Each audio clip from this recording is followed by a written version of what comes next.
Assalamualaikum. Ya, kita ketemu lagi. Kali ini kita coba bahas tentang soal-soal TPS atau soal tes potensi skolastik. Nah, sebenarnya ini sudah lama diminta oleh beberapa teman-teman di YouTube itu juga eh, saya diminta untuk membahas soal TPS, ya, tetapi baru kali ini coba saya mulai untuk membahas bagaimana tentang soal-soal TPS di UTBK. Ini tahun 2019, nanti bisa kita buat referensi atau acuan untuk belajar di persiapan UTBK 2021 juga ini ya. Nah, ini ada beberapa soal yang saya dapatkan dari beberapa grup. Nanti kita coba untuk bahas ya. Oke, nah nanti silahkan bisa komentar bagaimana penjelasannya, bagaimana terlalu cepat atau kurang jelas, bisa komentar di bawah. Dan kalau ada pertanyaan bisa langsung saja tanyakan di komentar di bawah. Oke, sekarang kita coba mulai dari soal nomor satu ya, nomor satu. Oke, soal nomor satu ini ada gambar segitiga ternyata ya. Nah, perhatikan gambar di bawah ini. Oke, ada sudut X derajat, Y derajat, dan Z. Oke ya. Nah, ini ada sudut A, B, dan C. Oke, sekarang berapakah nilai dari X? Nah, ini ada soal. Ternyata berapa nilai dari X? Kita diminta menentukan X. Nah, kalau kita diminta menentukan X, ternyata di sini ada pernyataan di bawahnya.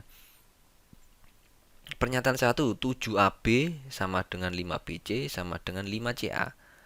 Nah, yang kedua 6AB, 5BC, 4CA. Nah, apa fungsi pernyataan ini? Pernyataan ini digunakan untuk menentukan apakah jika nanti kita diberikan pernyataan satu, kita sudah bisa menjawab soal berapa nilai X tadi. Nah, ataukah dua bisa menjawab nilai X tadi, ataukah dua-duanya, ataukah tidak keduanya. Nah, ini ditunjukkan dari pilihan jawabannya ini. Kita lihat pilihan jawabannya A kan. Pernyataan satu saja sudah cukup untuk menjawab pertanyaan, tetapi pernyataan dua saja tidak cukup. Berarti kalau satu saja diberikan, maka X-nya sudah bisa ketemu. Nah, dua tidak bisa. Ya lah, ini yang A, yang B kebalikannya, dua yang cukup, satu yang tidak cukup. Nah, dua saja yang cukup, satu yang tidak cukup. Yang C bagaimana? Dua-dua pernyataan itu harus bersama-sama baru bisa digunakan. Nah, ini bersama cukup menjawab pertanyaan, tetapi satu saja tidak cukup. Nah, itu pilihan yang C. Yang D, satu saja cukup menjawab pertanyaan dan pernyataan dua saja cukup. Berarti kita diberikan pernyataan satu sudah cukup menjawab pertanyaan, atau diberikan dua saja juga sudah cukup. Nah, berarti salah satu bisa membantu menjawab pertanyaan atau menentukan nilai X-nya ini. Yang E itu pilihannya satu dan 2 ternyata tidak cukup untuk menjawab ini. Nah, itu ya logika jawabannya diminta seperti itu. Nah, berarti kita berpikir bagaimana untuk menentukan nilai sudutnya X ini ya kan? Ya, karena ini segitiga, kita sudah mulai berpikir segitiga itu ada apa saja persamaannya atau rumus-rumus di matematikanya. Yang pertama kita lihat dari rumus apa? Cosinus. Rumus cosinus. Nah, ada lagi apa? Rumus sinus. Nah, gitu toh. Terus ada lagi luas segitiga yang pakai sinus itu ya. Nah, itu ada lagi beberapa nanti apalagi trigonometri dan seterusnya. Nah, banyak sekali persamaan-persamaan yang ada di segitiga. Nah, coba kita ambil salah satu dari ini. Coba kita lihat ya. Kalau kita pakai pernyataan yang satu dulu, coba yang satu ini ya. Oke. Nah, di sini ada 7AB, 5BC sama dengan 5CA. Nah, kita pakai gampang-gampangan saja. Kalau dalam persamaan nanti ribet kan. Nah, kita misalkan saja. Misal nilai CA-nya sama dengan yang paling belakang ini, boleh yang depan AB, BC yang dimisalkan boleh, tapi saya ambil yang paling belakang saja. Nah, CA misalkan satu nilainya, misalkan ya, misalkan satu. Berarti BC otomatis kan sama dengan CA karena 5BC sama dengan 5CA. Berarti BC sama dengan satu juga kan gitu. Nah, terus kemudian apa ini? AB-nya berapa? Berarti AB kalau 7AB itu sama dengan 5 apa BC, maka AB sama dengan 5 per 7 apa BC. Oke, berarti kalau BC-nya 1, AB-nya iya AB-nya 5 5/7. Nah, kita punya dapat data ini ya. Nah, sekarang kita lihat di persamaan-persamaan ini. Kosinus, kita lihat untuk menentukan sudut yang berhubungan dengan X. Di kosinus kalau sudutnya X berarti sisi yang bersesuaian adalah yang depannya. Misalkan ini misalkan depannya titik sudut A, ini sudut sisi A kecil. Depannya C, kita misalkan C kecil. Depannya B, kita misalkan B kecil. Nah, rumus kosinus yang berkaitan dengan sudut X ini berarti kan kita pakai ini. A kuadrat gimana? Sama dengan B kuadrat tambah C kuadrat dikurangi 2 B C cos X kan gitu ya. Berarti sudutnya yang cos di depan sudutnya nanti yang di sebelah sini. Nah, oke ya, berarti kita pakai ini. Nah, syaratnya harus bisa menghitung cos X. Berarti kan A-nya harus tahu, B-nya harus tahu, C-nya harus tahu. Nah, dari sini kita sudah dapat perbandingan permisalannya ya, permisalannya bahwa A-nya ini yang mana A ini mana? Ini ya, BC. BC sudah tahu ini A. Nah, terus B-nya yang mana? B-nya tadi ini AC. AC atau CA ini B. Nah, ini adalah berarti yang C-nya. Nah, berarti A, B, C-nya ini sudah diketahui permisalannya ya kan, atau perbandingannya. Maka nanti di sini kita bisa menentukan nilai X-nya, cos X-nya. Kalau kita masukkan misalkan ini 1 atau diganti misalkan A atau diganti B, nanti kan ribet, tapi kalau mudah ya ganti saja 1 kan gitu.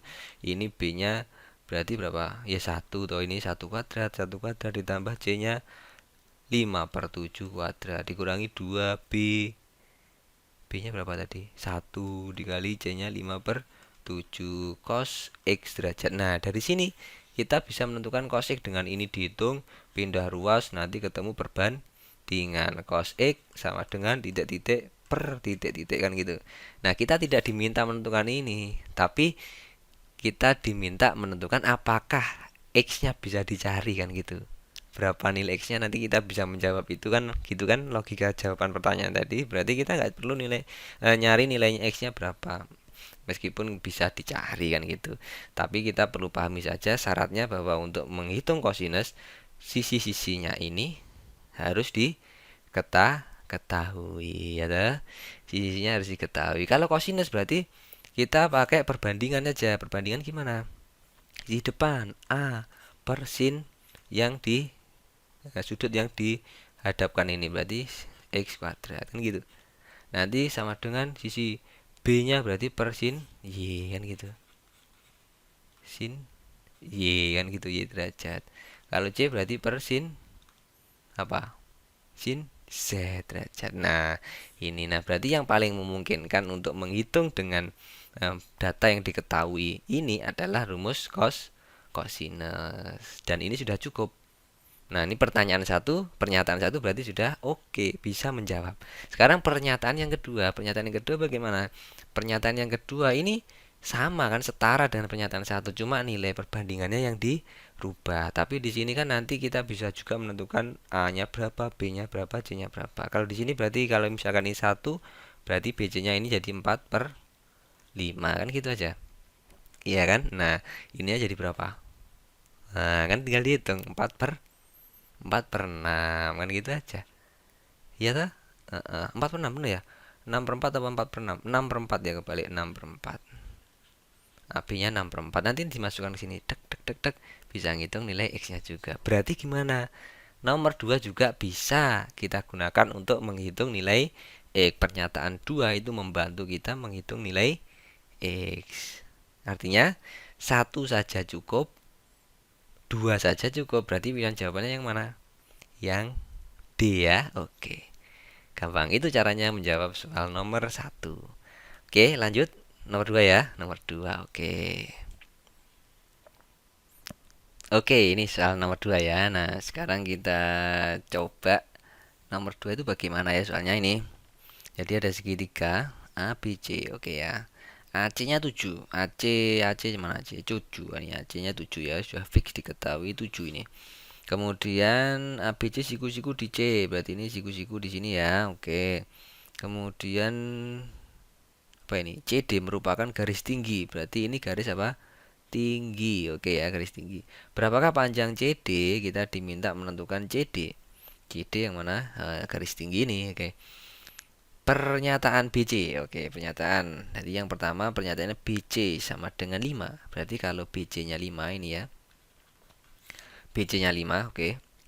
Kalau BC-nya 5, apakah kita bisa menghitung ini? Gimana? Bisa nggak? Ayo bisa, ini siku-siku ya. Nah, coba dari BC yang 5 dan AC ini kita bisa ngitung sini enggak? Satu ini ya, satu AB ini. Nah, kita bisa ngitung AB itu sama dengan apa? Akar, iya, 7 kuadrat ditambah 5 kuadrat. Kita bisa hitung AB kan? Nah, berapa? Ketemu ya nilainya. Kita tidak diminta menghitung nilainya loh ya. Kita hanya pakai logika saja ini. Bisa dihitung ya ini? Bisa, oke. Ini dari pernyataan satu ya. Oke. Nah, sekarang kita sudah bisa ngitung AB. Ini sudah ketemu AB-nya, sudah ketemu ya. Sudah ketemu. Sekarang kalau AB ketemu, kita bisa lihat tinggi segitiga, apa namanya? Luas segitiga. Luas segitiga itu bisa didapat dari mana? Oke ya, ini jadi alasnya.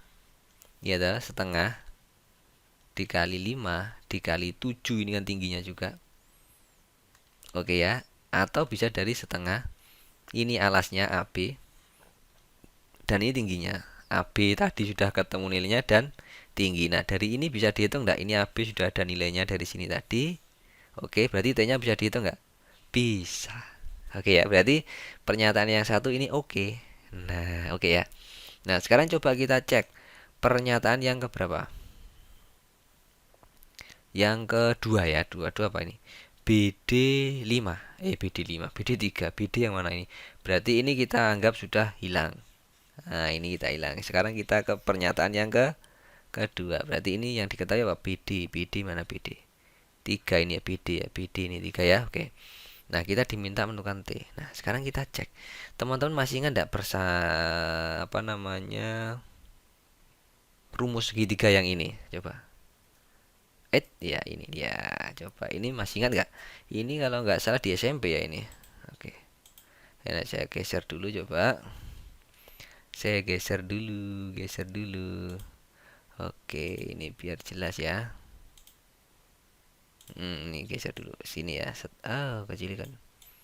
Kecilan. Kecilan. Kecilan. Nah, yang mana ini? Oke, aduh. Wah, ini. Nah, ini aja ya. Saya ingatkan ini aja ya. Di sini aja lah, nggak apa. Oke, nah sekarang ini coba kita cek rumus SMP ini. Di rumus SMP ini, nah ini ibaratnya yang mana ini? Kalau diberdirikan, berarti kan diposisikan seperti ini, kita bisa ngambil gini kan, ini set set gini kan. Nah ini bisa begini kan, set. Nah, kita bisa putar ini jadi A-nya jadi di mana? Di sebelah sini ya, terus ini jadi C-nya ya, terus ini jadi apa? B-nya ini garis tingginya. Nah, ini garis tingginya kan. Nah, yang diketahui ini CA ini 7. Oke. 7 terus apa lagi? Yang sini kan? 3. Nah, kita diminta menentukan sini. Ini bisa nggak dihitung? Kan ini rumusnya gimana ini? Berarti AD kuadrat. Ya benar ya, AD kuadrat sama dengan ini ya. Ini dikali ini ya. Oke, gitu kan. Nah, terus ini AB kuadrat sama dengan ini dikali ini kan gitu. Terus ini AC kuadrat sama dengan ini dikali segini. Nah, ini rumusnya yang di SMP dulu. Nah, sekarang kita lihat.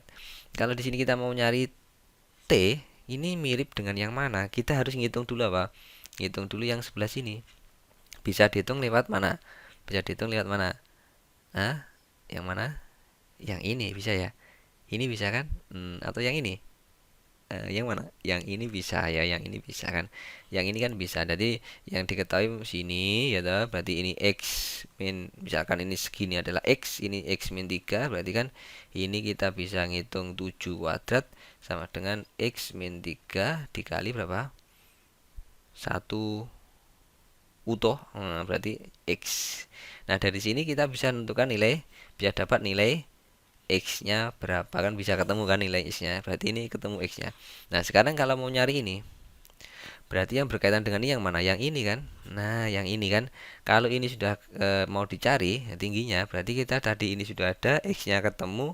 Berarti ini ketemu kan isi sisinya X-nya misalkan 7, berarti kan 4. Nah, berarti di sini berapa? berarti 3 kan gini. Bener ya?